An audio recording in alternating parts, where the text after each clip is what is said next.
Thank you, Rob. Rob left a message into the chat window about congratulations on Amma blessing. Thank you very much. On behalf of the whole Sangha, Amma gave a blessing to my Dharma work, and also, many times over this year 2025, she has appeared in my meditation, uninvited. Can you imagine sometimes this Siddhas appearing uninvited? Joke. But she has showed up many times. There was many years that this didn't happen, but it used to happen like 15 years ago. Her, a living Mahasiddha, appearing in my meditations, and sometimes because she's in the physical body, I've gone to her physically and asked confirmations about some of those visions and things that have been presented in those visions. And this year she has appeared like that, and then there has been a certain mantra playing or coming into my mind when that has happened, and that mantra is Om Amrita Amma Namaha. And this mantra is not used in Amma's own spiritual work in her organization.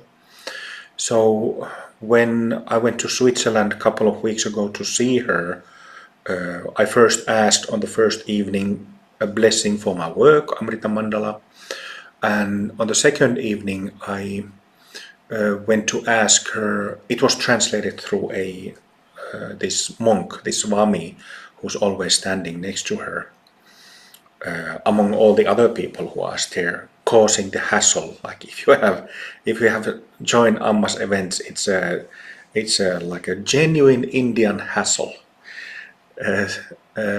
So I went and asked this monk to translate my question, and it was about, I briefly explained that in Amrita Mandala we invite the blessings of many masters like Babaji, Krishna, Agastya, and so on. And I also told her that she has appeared in my meditations and this mantra has been playing in my mind. So I asked if we could, in our group, we could chant this mantra. And she immediately said, yes, you can chant it. So that was the other thing. So this happened in Switzerland. That's why I said a few moments ago that it has, even though it's just been a few weeks after the retreat in autumn retreat in Finland, it has felt so busy because I've been here and there and taking care of family matters in between and so on. But it's a nice, lovely blessings of Amma that are part of Amrita Mandala now. Which is actually interesting because we have this Mahasiddha family backing up Amrita Mandala and giving us blessings for all these years, throughout the years. And it's quite a large number of Mahasiddhas. I don't even remember what's the number at the moment, but I think it's over 60. So quite a few. But you can find the Mahasiddha family information from the website. But Amma is the only one who's in the physical body. So that's why it's quite interesting that there's one physical. But from the second physical onwards, it has to be us. So we have plenty of support from Mahasiddhas when we have over 60 Mahasiddhas supporting us and backing the mission.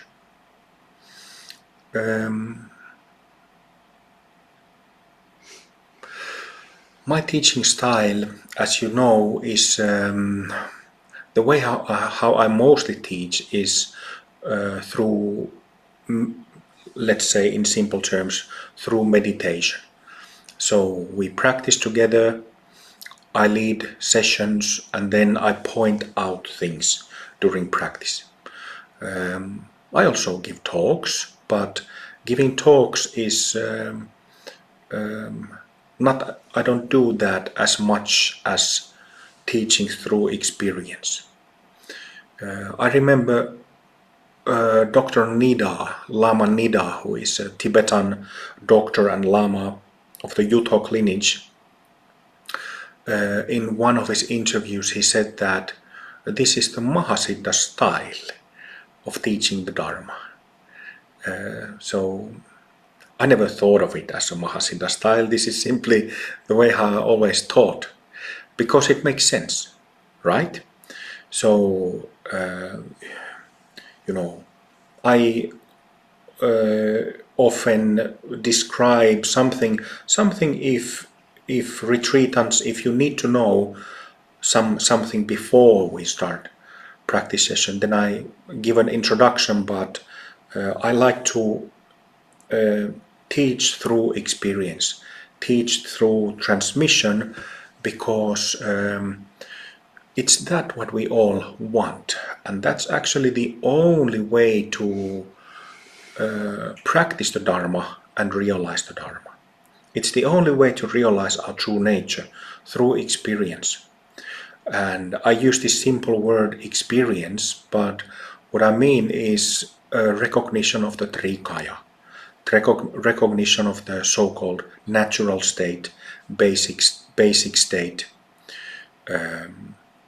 basic state of all Buddhas of all times and all Mahasiddhas of all times. So that's why it makes sense to me. I come from a working class background. So I'm not much of a philosopher, not much of a poet either. But kind of like I always thought of myself kind of like an engineer or a mechanic. And the reason why I teach the way how I do is because I've needed to make Dharma understandable for myself. I was in lots of trouble even after, practicing several years in traditional setting of Zen Buddhism and Mahayana Buddhism in general, and then Kriya Yoga. I was in lots of trouble because all these things that were discussed in literature, sutras, tantras, Upanishads, Bhagavad Gitas, and so on, I didn't understand. So I had a big problem there. And this is, of course, what lots of people have this problem, reading about enlightenment and awakening and this or that, all these things, but then having the problem and difficulty of closing the gap between the concepts and an actual experience, the actual recognition what is discussed. So kind of part of this problem, as part of solving this problem, I've had to kind of make things really simple, kind of boiling it to the, how do you say, like boiling it down to make things like very easily understandable. And that's why, I'm not that interested and never have been in detailed philosophical points or philosophical explanations and commentaries, but rather taking the, like, how do you say, the root meaning, the heart meaning of Dharma, of Buddha Dharma. We practice according to the 3 turnings of the wheel of Dharma by Buddha Shakyamuni. So 3 turnings. So what I have done is to really boil down and get the most basic meaning. What is meant with emptiness? What is meant with Buddha nature? And then tossing all the fancy words and fancy stuff that people get caught up with, just have not had need for all of that. Because I think this is a challenge to Dharma teachers all time, and it's also a responsibility of Dharma teachers of all times, that Dharma needs to be understandable. There is absolutely no use for, let's say that it is very questionable if there is some fancy philosophical Dharma theory that you cannot apply in practice. So there are millions and millions of pages of commentaries written by yogis and yoginis and all kinds of people throughout centuries and throughout thousands of years. And that's okay. But if we don't know what the scriptures, what the commentaries and so on, what they discuss, if we don't have the experience, the recognition, then no use. Only academic use. And that's a different kind of use. Academic study is okay. I remember it was around 2012-13 when I started again becoming interested in Buddhism after having practiced several years Hindu Tantra, Shaiva Tantra with Sivakami, my heart guru. And I remember the first book that I bought about emptiness that explained emptiness practice was by, I can't actually remember the name of the author, but it turned out when I got the book, he was a professor in a university somewhere in the United States. And I'm not a native speaker, that's one. And two, it was academic text. It was like a slaughter, I didn't, it didn't make any sense. Didn't make any sense at all. And I remember like brushing drops of sweat from my brow, like, oh bloody hell, this is Buddhism is worse than I had remembered. Because my initial training in Buddhism was Zen Buddhist, and Zen Buddhists are absolutely horrible when they explain, for example, emptiness. It's brutal. Sometimes it's funny. Sometimes it works. But, well, let's put it this way. It is possible to,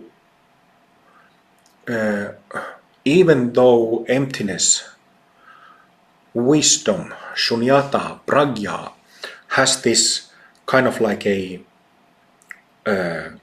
it's kind of like this big, should you say, monster, like a Godzilla or a King Kong, something like that in Dharma. When you see people who practiced for many years but then they don't have experience, they don't know exactly what emptiness is. Oh, those drops of sweat start coming up. That's what I mean, that emptiness is kind of like this big monster with a big B and big M, like a Godzilla. Because all those commentaries throughout centuries are not really down to earth. It's not really, it's questionable if the authors themselves knew what they were written. But if they knew what they were writing down, they didn't write it in a very lucid language. There are few exceptions of this, like Gampopa. Gampopa's, what's the name of the text? Like heart. Gampopa teaches. Is it Gampopa teaches heart essence? Something like this. Oh, Scott actually has a print version. I haven't been able to find a print version in years. It's Christmas coming soon.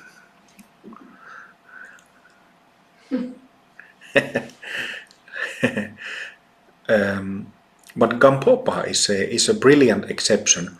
Then there's another one.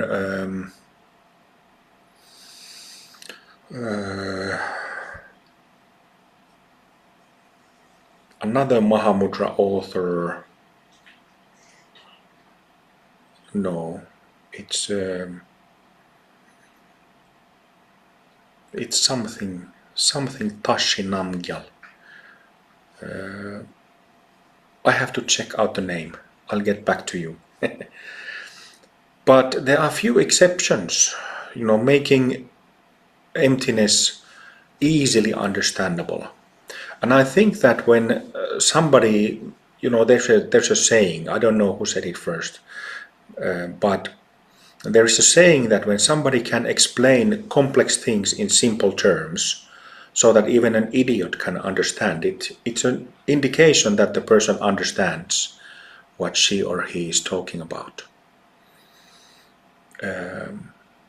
So yeah, speaking of the way how I teach and my students studying with me, I teach the way I do because it makes most sense to me. And having said that, I also understand that this type of, this kind of, like Dr. Nida said, Mahasiddha pedagogics, it's, there's not much, you can't, what's that word? Teeskennellä. You can't pretend if you are studying and practicing like this. But you can pretend if you have books and commentaries and paraphernalia, you can kind of hang around and wear robes and do all these things and chew on these fancy concepts and fancy commentaries, but not really be a practitioner, not really ever coming to understand the Dharma. Isn't that so? So absolutely no problem, even though I'm not a big reader. I used to read a little bit back in the day, but I'm not that kind of, as a teacher that I take a book, let's take Gampopa's Essence Mahamudra teachings and let's go through the first half of chapter 1 and then on the next retreat the second half of chapter 1. I'm not that kind of teacher, simply. So I don't do it because it's not really who I am as a teacher. But there is absolutely no problem. In fact, I repeatedly tell members of our Sangha to read certain books and read any books about the Dharma to educate yourself. Get like as broad understanding of anything spiritual, yogic, dharmic, meditation as you can. So read everything that you feel interested in reading and studying. And also participate in teachings given by other teachers. So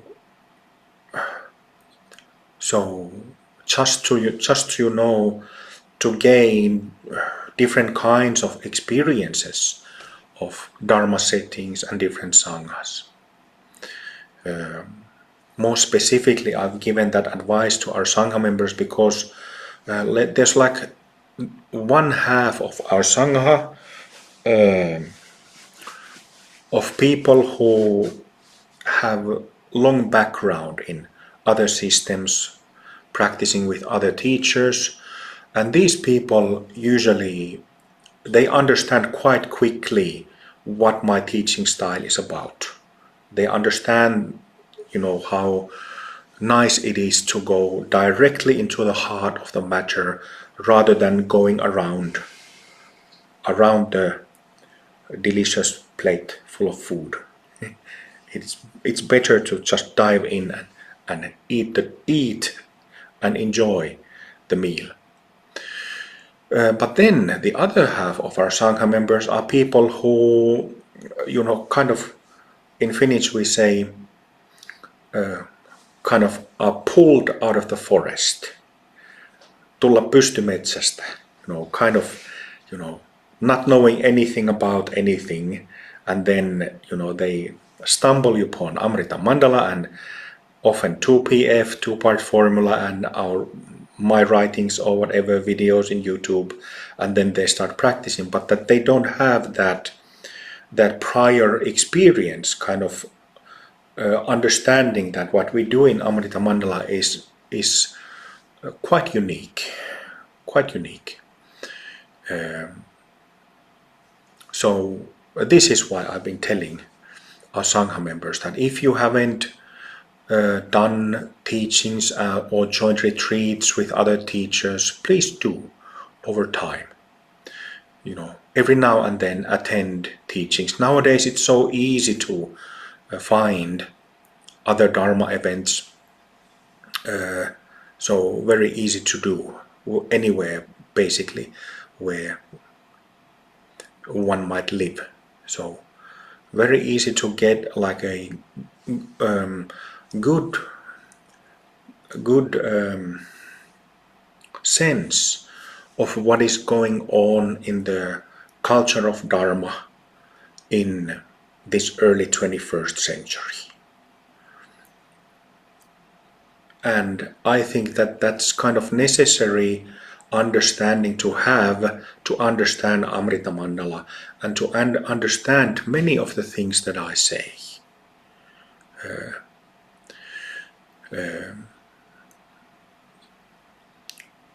Yeah. But yeah, my teaching style on these retreats, even though it's 2 hours this evening and maybe like four and a half practice tomorrow and another four and a half on Sunday, it's not that much, practicing together. But when you do it the way how we do it, then if you're not in it for the right reasons, nightmare, drops of sweat start coming. Sometimes, I don't mean this in any mean way or rude way, but sometimes I see people on our retreats, especially on residential retreats, because this is I like to teach in a way that there's an element of transmission, energetic transmission with it, and I always yank that transmission to, if not full volume, then at least 95%. So teaching through transmission. And then when we do this 4 hours a day, 6 hours a day, 8 hours a day, it kind of quite quickly measures, gauges, can you say that, gauges the student whether you're there for the thing, whether you need to awaken, or if you don't, if you're in it for secondary reasons. And secondary reasons are also fine. But Amrita Mandala isn't really a Sangha, it's not a method that I didn't create this method for accumulation of merit, for accumulating merit, for people to accumulate merit. This method is first and foremost to generate mahasiddhas, kind of like from a factory line. Put, put, put, put, put. You know, the factory line spitting out mahasiddhas. Realized individuals. People who know, people who really actually know what emptiness is. And there is no doubt about it.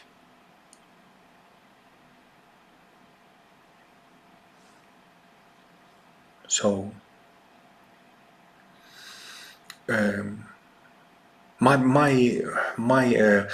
all authentic tantric lineages have been founded by living mahasiddhas, right? There are, like many mahasiddhas in the Mahasiddha family, they have started different yoga traditions and different lineages that we know today. Such as Prahevajra, Karab Dorje, who started the Nyingma Chokchen lineage. And then there has been figures like Guru Padmasambhava, who brought these teachings to Tibet, and so on. So all authentic lineages of Tantra are originate from a Mahasiddha. Whether that Mahasiddha is in non-physical form, like in Nyingma school of Tibetan Buddhism, there are the Tertons. So Dharma treasure revealers who over centuries have received collections of teachings or methods of yoga dharma practice from Padmasambhava. And then they have, received from a Mahasiddha, and then they have started themselves practiced it and started teaching it to others. Or then it can be that there is a Mahasiddha in the physical body, and then they, start a new lineage. Where was I getting to with this? Yes, so this is so important to understand. So on one side we have, if I think of myself 20 years ago, I was a young fella of 20-something years old, still wet behind the ears because I just had been born a few years earlier. And I was absolutely madly, romantically in love with Zen Buddhism. I mean, it was embarrassing, I'm sure. It was so awful. I was so in love with Zen and robes and calligraphy scrolls and tatami mats and the smell of the tatami mats and Japanese incense. And what I was mostly in love was sitting zazen for 16 hours a day or 18 hours a day. And it was certainly extremely embarrassing to see. This young kid, so enthusiastic about awakening and enlightenment, but not really having a bloody clue what it is. And, I was so naive that I had this romantic excitement about Dharma.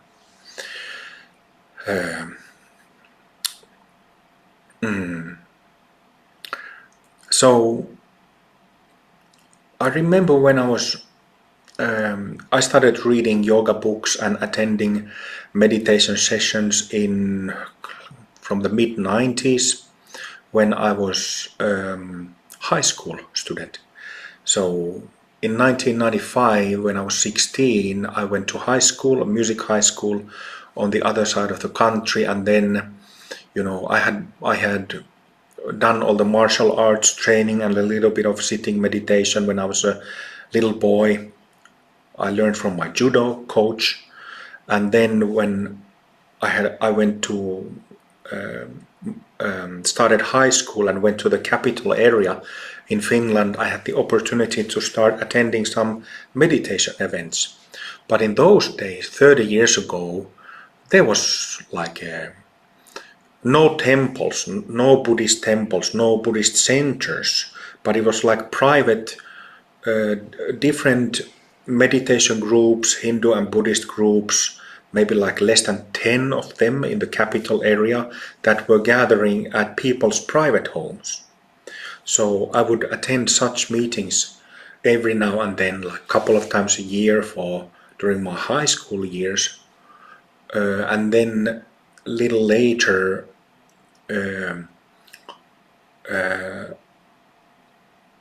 after my music career, I remember how it kind of appeared in my own mind, this thought or idea of some internal, like I was seeking the truth. That I knew, that I wanted the truth.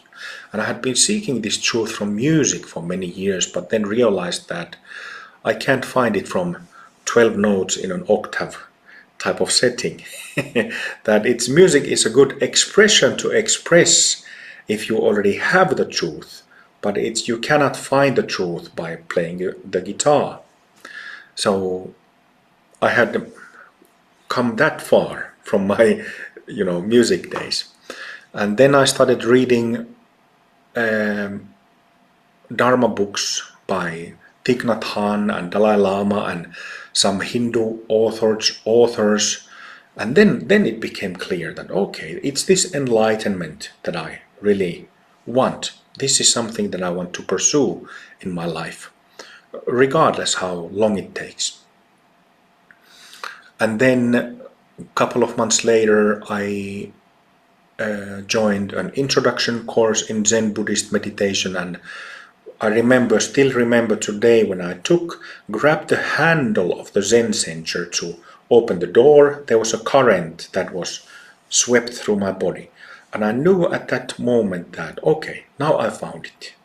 All those years in music and, partying a lot,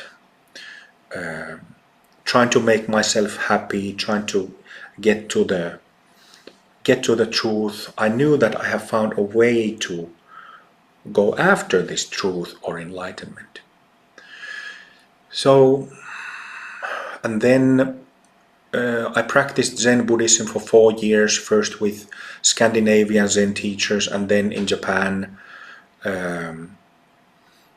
And the point that I'm getting to here is that during my Zen years, like I said, I was madly in love with this system.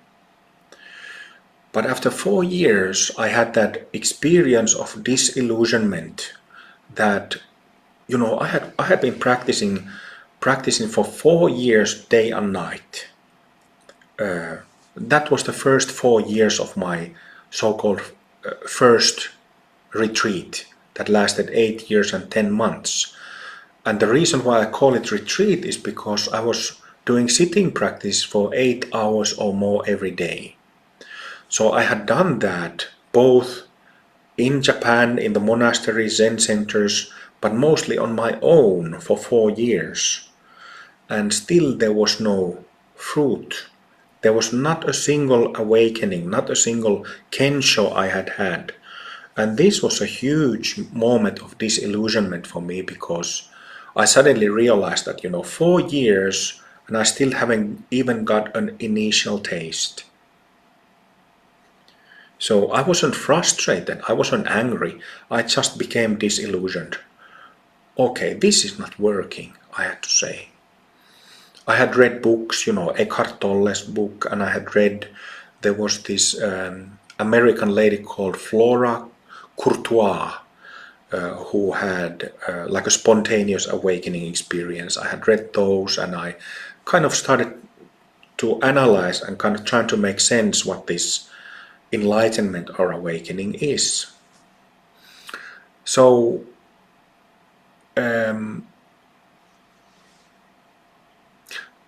I didn't come to Dharma with perfect merit. Okay? I kind of had somewhat ripe merit because I was pretty. I knew quite well from the start what I wanted. Truth, enlightenment, those are the things that I wanted. But still, that romantic, madly in love with some tradition, some form, whether it's Zen or Nyingma or Kagyu or Gelugpa or Vietnamese Zen, whatever, that tells that your merit isn't very ripe yet. Right?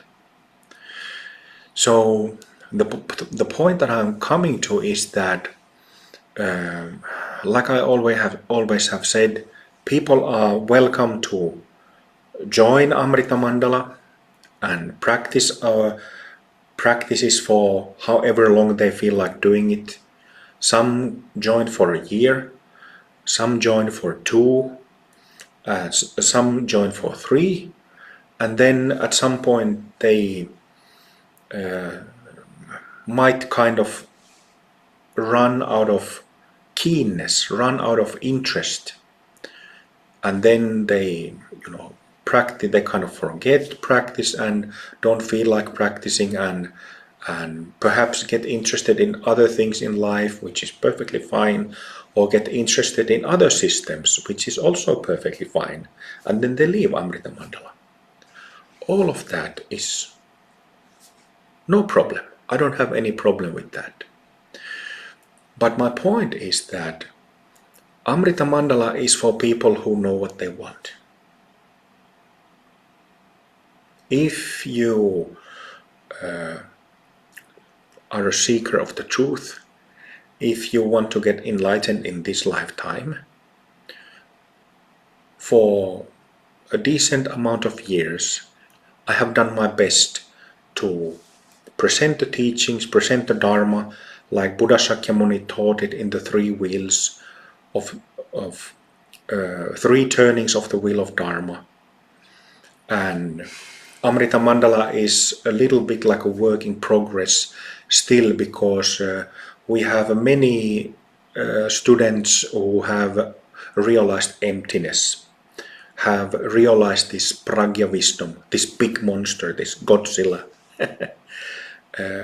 So we have many students who have accomplished that, which is quite a significant feat, actually. But there are other areas of Dharma practice, other kleshas than ignorance, avidya, that we are still working with. So in that sense, although I have taught most of the practices that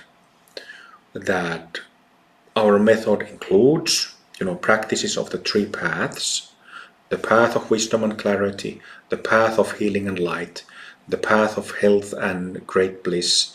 I have taught most practices, but it is still a work in progress. So, but just like with emptiness, wisdom, if we go back, it's now late 2025, and I finished my emptiness wisdom practice in March 2021, so 4.5 years ago, about.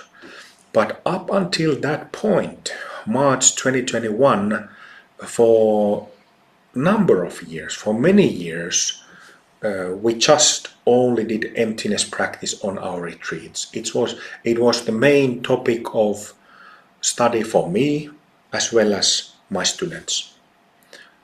So, but then we got to the end of it, and after that, as you know, I have put together the path of healing and light, which purifies the astral body. In Buddhist language, purifies the the other four of the five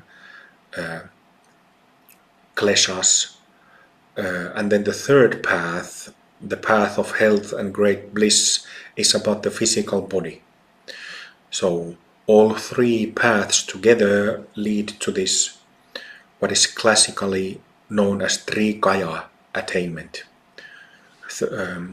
three body attainment of Buddha nature,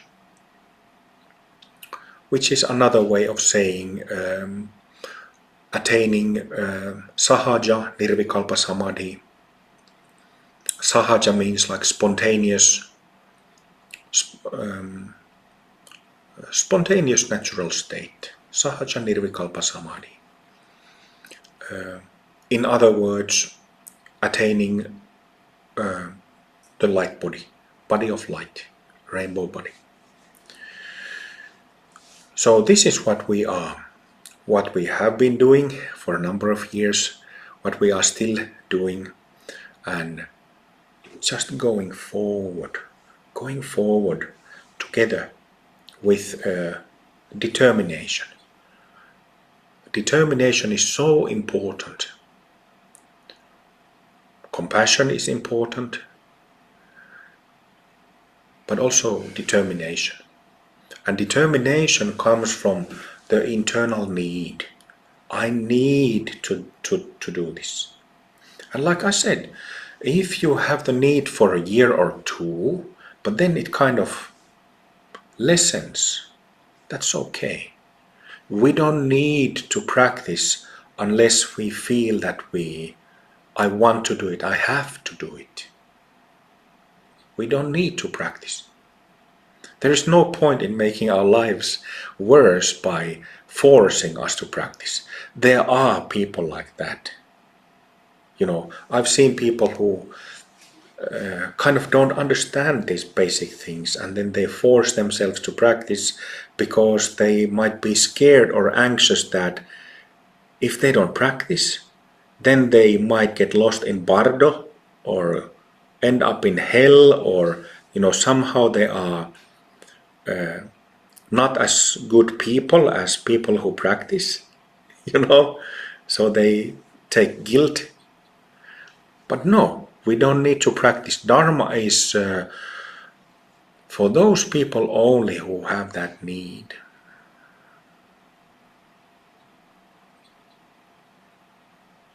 I mean, of course it is fine it is lovely when you go to India. I haven't been to Nepal, but I assume that it's the same in Nepal, that when you open a radio station, you can hear like a pop music presentation of Krishna mantras, or pop music representation of refuge prayer. When you go to India and open the radio, there's tablas and tambourines, and people are chanting Krishna mantras like Om Namo Bhagavate Vasudevaya, something like that. And of course that's fine. People who may not be so focused about this matter of enlightenment, it's perfectly fine to chant Mani mantras, Om Mani Padme Hum, just enjoy it, Gayatri mantras, whatever mantras.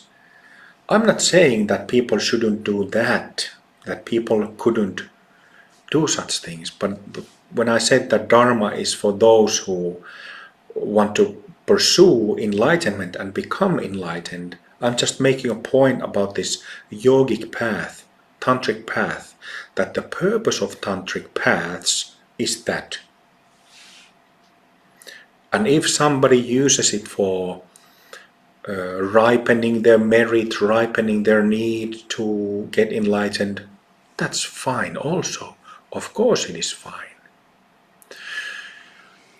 But I think that when Mahasiddhas have started, their traditions, their lineages have revealed different yogas, given different practices, The purpose is to, like the factory line, to produce Mahasiddhas, to produce enlightened beings.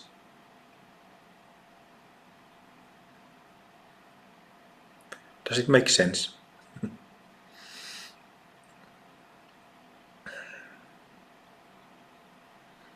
But Mahasiddha, that term, it's not another Godzilla, isn't it? Oh, this big monster, Mahasiddha, I don't think I'm up to it. Sometimes even, okay, let's recognize Rigpa. Rigpa, ooh, big monster just ran through the door.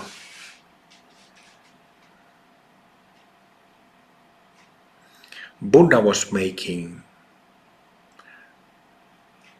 a big favor and giving a big gift to humanity. Not to special people, but to humanity at large.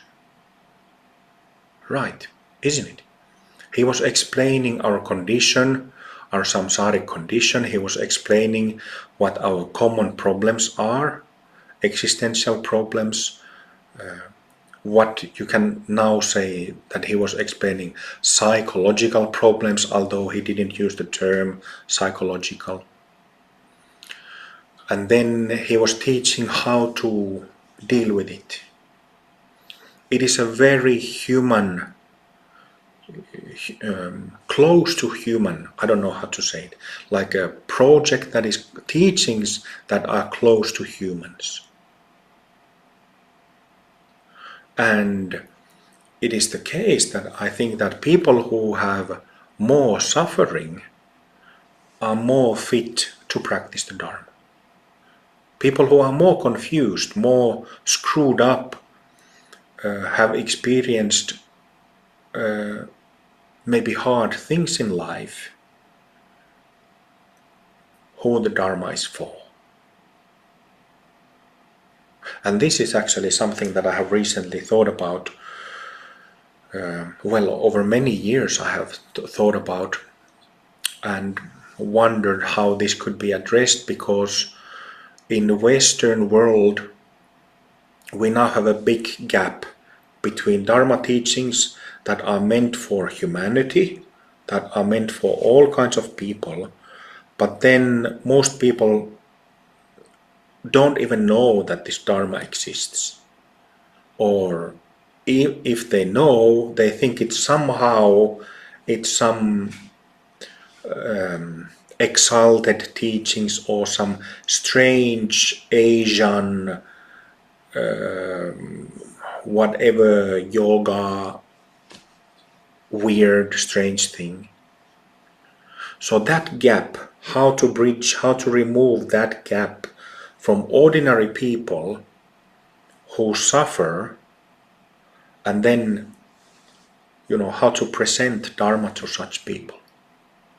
That I think it's the single most biggest challenge, and actually I think puts a question mark over the future of Buddha Dharma in the West. If I had to say that if the teaching of enlightenment and teaching of reality Dharma will survive 100 or 200 years in the West or not, I would instantly say at this moment that it will not survive. Because it is not communicated well by those who teach the Dharma.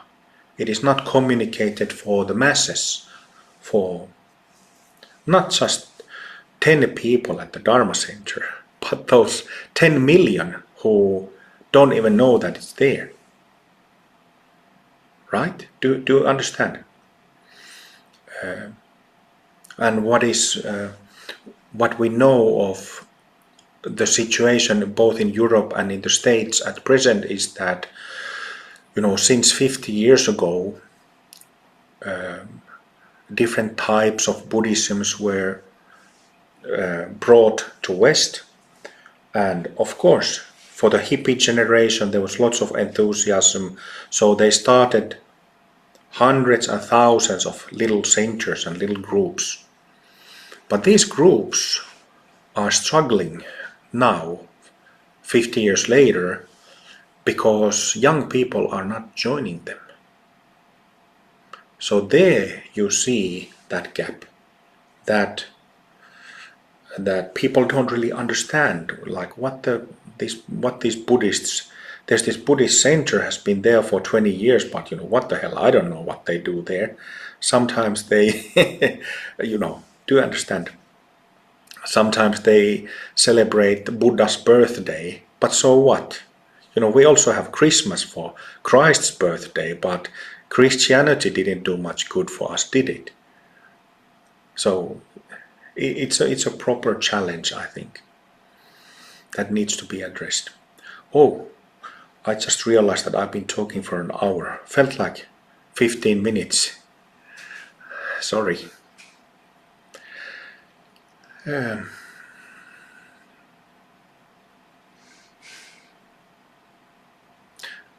Maybe to wrap up this little talk. So everybody and anybody is welcome to try Amrita Mandala practices, to join our retreats, to join our Sangha. But if at any point you want to leave, you are free to leave, and there will be nobody following you if you want to leave. But those of you, if you feel that this is the method that you want to follow, for however long that might be, you are welcome to do that as well. Okay.